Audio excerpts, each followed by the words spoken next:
puso ko may apoy na di kayang patayin. Kahit walang tunog ang mundo, naririnig ko pa rin ang tibok ng panibagong pagbangon. At kung madilim man ang daraanan, hindi ako mag-iisa. Sa ilalim ng liwanag at hawakan ang iyong tapang.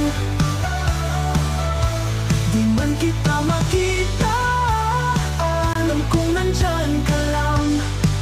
Tayo ang apoy sa gitna ng ulan, sumisigaw sa katahimikan. Hindi pa tapos ang laban. Lumuha man ng langit, tuloy ang bawat hakbang. Natututong ngumiti kahit sa gitna ng bagyong walang pangalan. Pagod na ang mundo, pero di tayo susuko. May sina pa rin sa bawat